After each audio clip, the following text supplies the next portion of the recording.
Voilà, donc je commencerai par vous remercier de nous avoir reçus. De rien. Gentiment, parce que je sais que bon, voilà, des locaux pareils, je pense que tout le monde n'a pas accès à ce genre d'endroit, mais on a eu le privilège d'y accéder grâce à vous.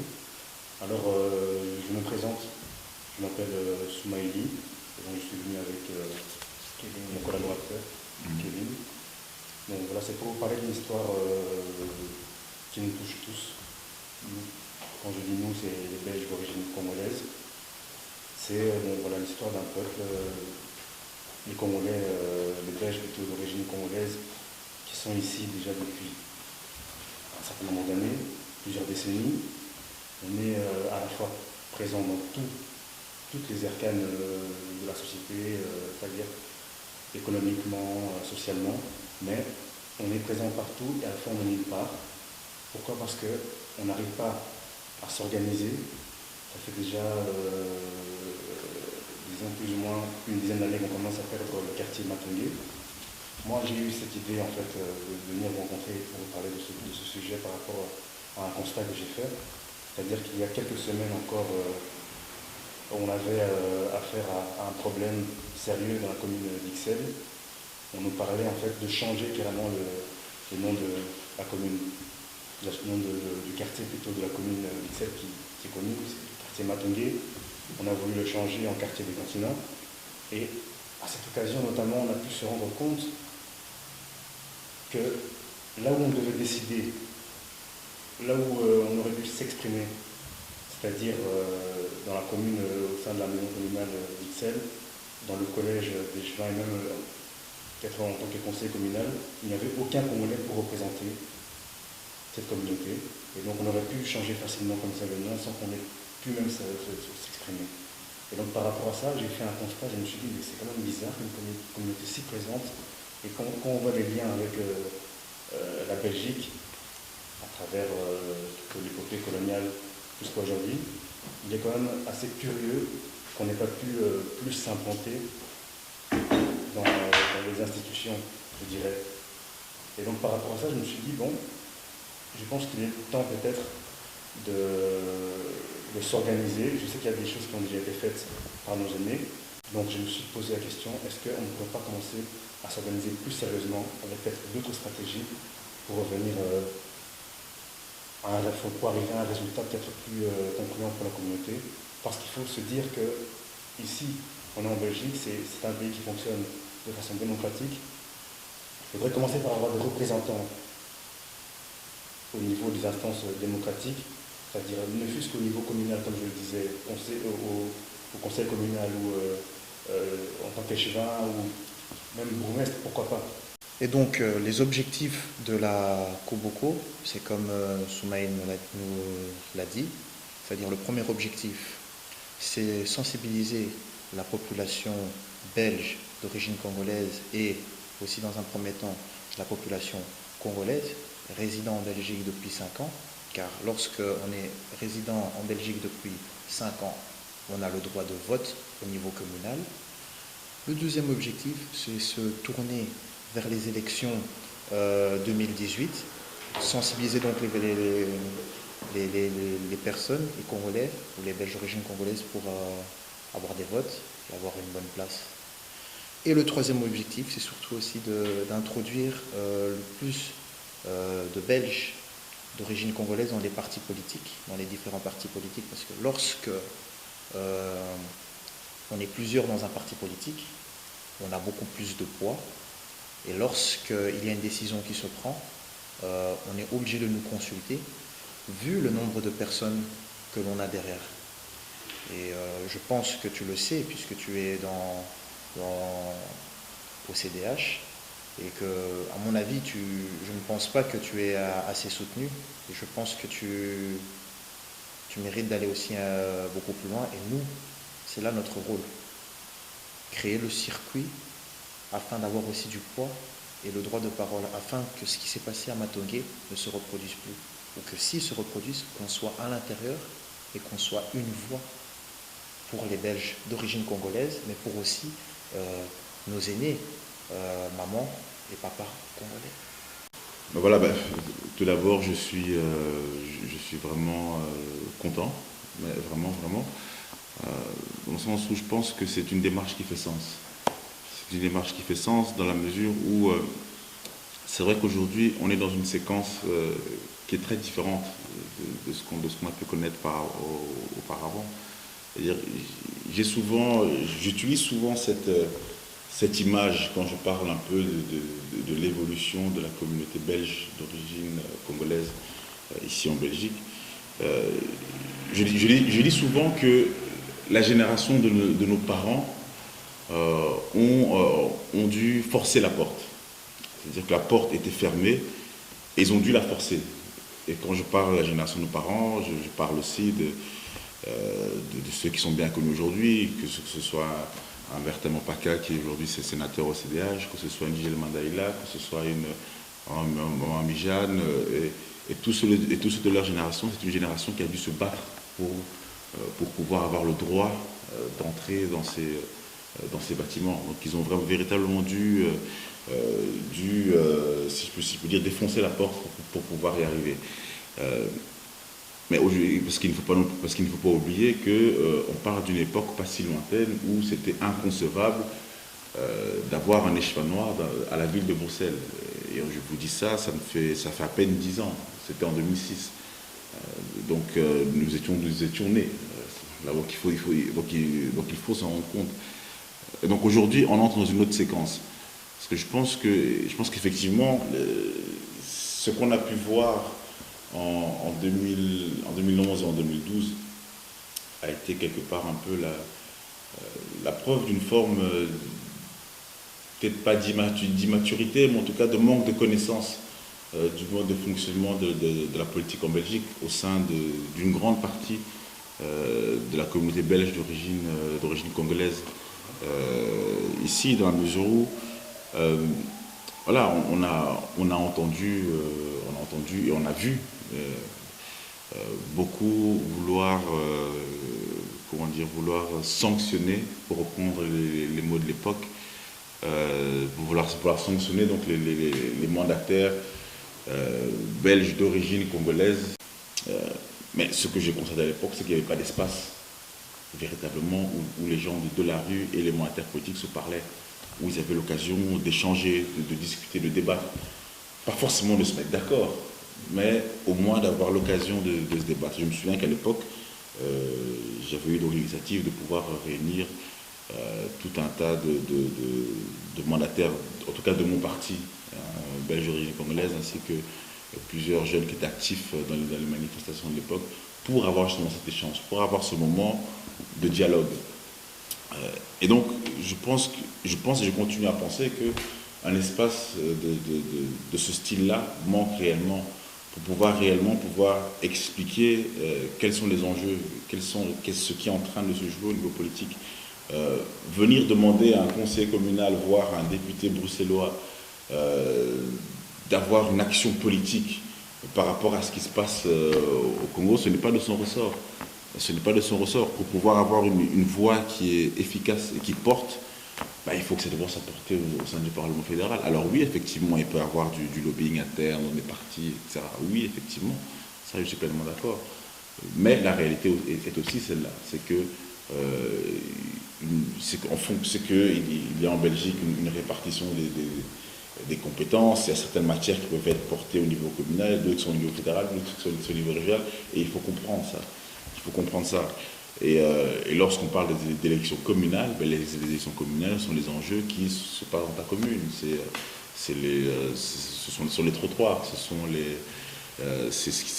les enjeux en termes de propreté, ce sont les terrains sportifs, l'accès au club de foot, ce genre de choses-là. Ce sont ça les enjeux au niveau communal. Donc je pense qu'il y a une nécessité maintenant de pouvoir avoir un espace où il y a des actions et des moments d'explication véritablement de ces différents enjeux, pour que chacun puisse comprendre effectivement qu'à un moment donné, voilà, lors de telle élection, c'est tel enjeu qui se joue, lors de telle élection, c'est tel enjeu qui se joue.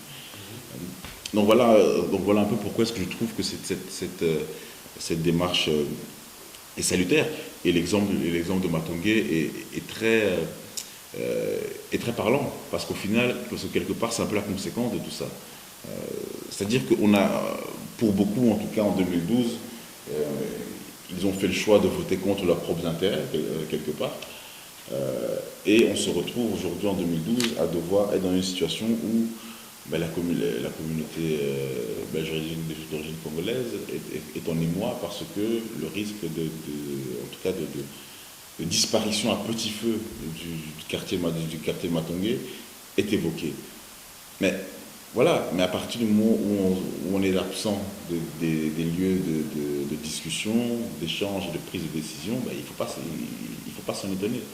Donc moi ce que je dis c'est que il ne faut pas sous-estimer l'acte électoral. L'acte électoral, c'est un moment où l'électeur va donner sa voix à une personne qui est censée la représenter. Et je ne suis pas en train de dire ici que les Belges d'origine congolaise doivent venir voter pour des Belges d'origine congolaise. C'est pas ça du tout. Je veux dire, je pense que le message peut être porté par plusieurs personnes. Mais il faut avoir conscience de pour qui est-ce qu'on vote et pour quelle sensibilité cette personne a. Il est évident qu'un Belge d'origine congolaise aura effectivement une plus grande sensibilité aux questions qui sont liées à la culture congolaise. Parce que c'est sa culture d'origine, et évidemment, par nature, il aura une plus grande sensibilité par rapport à ces questions-là. Et je trouve que quand on y réfléchit bien et qu'on voit bien que les Congolais d'origine représentent l'une des principales communautés d'origine étrangère de ce pays, la Belgique a avec le Congo l'histoire qu'elle a, l'histoire qu'on connaît, qui est faite de haut et de bas, mais c'est une histoire commune. Elle existe. L'objectif ici, évidemment, n'est pas de débattre de ça, mais cette histoire existe. Et quand on se rend compte que malgré tout ça, malgré la forte présence dans ce pays, et malgré la forte présence à Bruxelles, on se rend compte que, je pense que si on compte bien, il y a peut-être que 4 ou 5 conseillers communaux d'origine congolaise, bon, peut-être un peu plus, mais je n'ai pas fait le calcul, mais en tout cas, il y en a extrêmement peu. Et que dans une commune symbolique comme Ixelles, où il y a le quartier Matongé, etc., il n'y en a pas un seul, je pense qu'à un moment donné, il y a aussi des bonnes questions qu'il faut se poser. Et il faut aussi à un moment donné réaliser que c'est la situation de recul qu'est en train de vivre la communauté belge d'origine congolaise dans ce pays. Peut-être que nous en sommes nous-mêmes responsables, au final. Et donc, c'est pour ça que je trouve que cette démarche est salutaire, parce que voilà, que ce soit en termes de présence médiatique, dans les grands journaux, etc., il y en a très très peu. Il y a eu à l'époque le média télé Matongé, qui, pour des raisons qu'on ne développera pas ici, n'est plus. Donc on espère que ça reviendra. Mais voilà, donc toutes ces choses-là, qui à un moment donné ont été des pas en avant. À une époque, on a fait 10 pas en avant, et là, on en a fait, je crois, au moins 4-5 en arrière. Donc, je pense que notre génération doit pouvoir porter d'autres combats, parce que la génération de nos aînés, comme j'ai dit tout à l'heure, a défoncé la porte, et il serait vraiment triste que cette porte se referme sans que notre génération ait pu se saisir du travail qui a été le leur et faire avancer les choses de manière beaucoup plus loin, tout simplement. Donc voilà pourquoi je trouve que cette démarche, elle est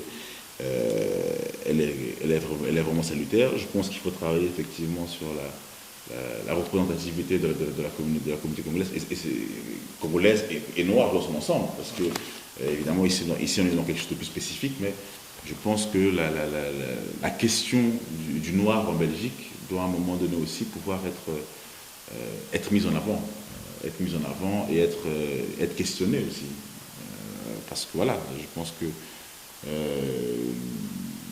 de par notre nature, je pense que les personnes d'origine africaine sont assez dignes, et nous n'avons pas vraiment la culture de nous plaindre comme d'autres communautés, mais je pense qu'à un moment donné aussi, il faut pouvoir avoir le courage de mettre le doigt sur les éléments dont nous sommes aussi victimes, et pouvoir aussi exiger aussi d'avoir une plus grande représentativité, parce que nous avons un poids.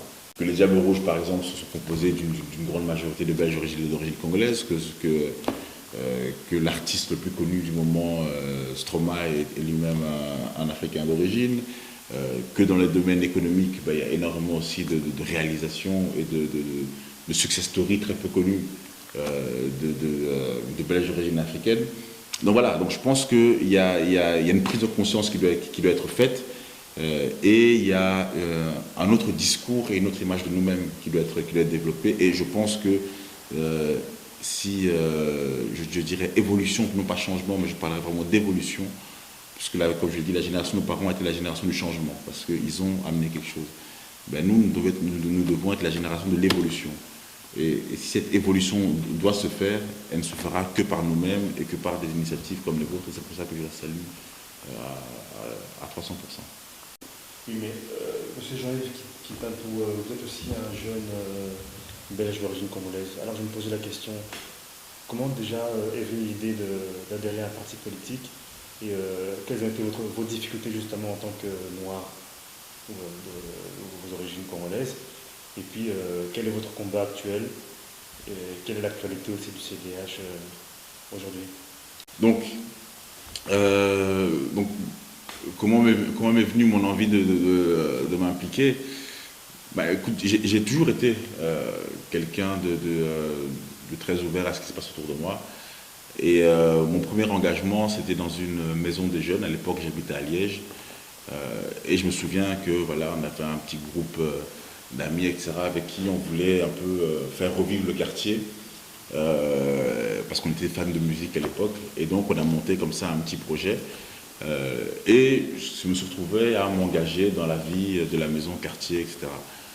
Et puis est venu le temps des études universitaires. Hein. J'ai fait donc des études de sciences politiques à l'Université catholique de Louvain-la-Neuve. Donc j'ai fait mon master là-bas. Et durant mes études, en fait, donc je me suis dit, voilà, mon domaine d'études, c'est la politique. Ben, j'ai commencé à m'intéresser un petit peu à la politique belge, puisque à la base, j'étais plus intéressé par la politique française et américaine, plus que la politique belge, j'avoue. Et de là, donc, j'ai un peu commencé à découvrir un peu la politique belge. Et donc, j'ai été très intéressé par le discours de celle qui était présidente du parti à l'époque, Joëlle Milquet, pour ne pas la citer. Et j'ai trouvé qu'il y avait là, dans ce qu'elle défendait, quelque chose qui m'a plu, notamment sur les questions de vivre ensemble, sur sa conception de l'interculturalité, etc. Je trouvais qu'il y avait quelque chose qui me parlait, vraiment qui me parlait. Et donc de là, je me suis intéressé à la politique, et puis j'ai commencé par les mouvements étudiants du CDH, qu'on appelle les EDH, et puis de là, donc j'ai fait mon petit bout de chemin jusqu'à devenir président national des jeunes du CDH pendant 3 ans. Et puis là maintenant, donc je suis engagé à Molenbeek, la commune où j'habite, et je suis donc à Molenbeek président de la section du CDH de Molenbeek, où là donc je travaille avec notamment Ahmed El Kanous, qui est notre chef de file, ainsi que nos 2 autres échevins qui sont Karim Awari, Angel Goris, ainsi que le président du CPS. Et je suis moi-même conseiller CPS donc dans la commune. Et donc voilà, c'est un peu ça mon historique. Après, est-ce que ça a toujours été simple? Non. Je dois avouer que ça n'a pas toujours été simple. Je dois avouer que très souvent j'ai le sentiment que je devais prouver plus que les autres pour avoir la même chose. Ça, c'est un sentiment que j'ai très souvent eu et que je continue à avoir, malheureusement. Mais voilà, et donc c'est juste qu'à un moment donné, dans ton parcours de vie, mais quand tu es confronté à ça, tu as 2 choix. Soit tu laisses tomber, soit tu continues. Moi, j'ai fait le choix de continuer, j'ai fait le choix de continuer à me battre, et que ce soit, et voilà. Et donc je pense que c'est ça, c'est-à-dire que c'est malheureusement encore une réalité de ce pays, où je ne parlerai pas de racisme, je parlerai plutôt peut-être de préjugés, peut-être sentiment de supériorité, je ne sais pas. Je ne sais pas comment est-ce qu'on peut qualifier tout ça, mais voilà, il y a des éléments qui restent. Et voilà, et c'est vrai dans tous les partis, dans tous les milieux professionnels, voilà, c'est un climat général. Hein, c'est un climat général. Donc voilà. Mais bon, après, voilà, il faut prouver, comment dire, il faut se dépasser, voilà. Donc le jeu est celui-là et on fait avec. Mais donc voilà, mais maintenant après, notre actualité au sein du CDH, ben, en tout cas, donc moi comme je l'ai dit, je suis pleinement concentré sur Molenbeek, puisqu'on a un enjeu très important pour les élections de 2018. Voilà, où Molenbeek a été sous le feu des projecteurs, comme vous le savez tous. Et donc, il y a, comment dire, de véritables problématiques par rapport à la commune de Molenbeek, et notamment par rapport à sa jeunesse. On a une jeunesse à Molenbeek où près de 40% sont au chômage. On a une jeunesse qui aujourd'hui, malheureusement, avec tout ce qui s'est passé, a été stigmatisée de manière tout à fait injuste, mais tout à fait injuste. Et il y a là quelque chose en fait voilà, qui est en fait notre combat principal. C'est qu'il faut pouvoir donner un avenir à cette jeunesse. C'est fondamentalement là que ça se passe, parce que si on rate ce rendez-vous avec la jeunesse molenbeekoise, je crois qu'on risque d'avoir toute une génération perdue, et l'enjeu est vraiment colossal. Et malheureusement, avec toutes les conneries que l'on peut entendre à l'heure actuelle, notamment de la part des médias français, ben, on se rend compte que voilà, le travail est vraiment énorme. Le travail est vraiment énorme de ce qu'on a fait sur Molenbeek. Et donc voilà, en tout cas, ça c'est notre enjeu maintenant avec toute notre équipe du CDH de Molenbeek. C'est vraiment sur ça qu'on travaille pour essayer de faire avancer cette commune, parce qu'elle a un énorme potentiel. Quels sont les moyens que l'on peut utiliser pour arriver à terme via notre projet? Un projet comme le vôtre, en fait, doit pouvoir servir, doit être inclusif, je pense. C'est-à-dire que la question des problématiques qui touchent la communauté belge d'origine congolaise, j'irais même plus loin, d'origine africaine, voire même noire, tout simplement. Mais évidemment, comme je dis, on est dans quelque chose de spécifique, donc on va rester sur la communauté belge d'origine congolaise. Mais pour moi, je pense que la question noire, de manière générale, doit être abordée, en tout cas d'une manière ou d'une autre. Peut-être pas par vous, mais dans d'autres cercles. L'enjeu, c'est que ce projet, pour moi, doit être inclusif. C'est-à-dire qu'on ne doit pas se dire demain, oui, il faut prendre que les gens de tel parti ou de machin. Non. C'est-à-dire que quand les syndicats vont négocier avec le gouvernement pour obtenir des accords sur différents sujets, bah, ils ne réfléchissent pas en fonction de tel parti ou tel parti ou tel parti. C'est un syndicat qui va défendre, et ils ont leur relais dans tous les partis.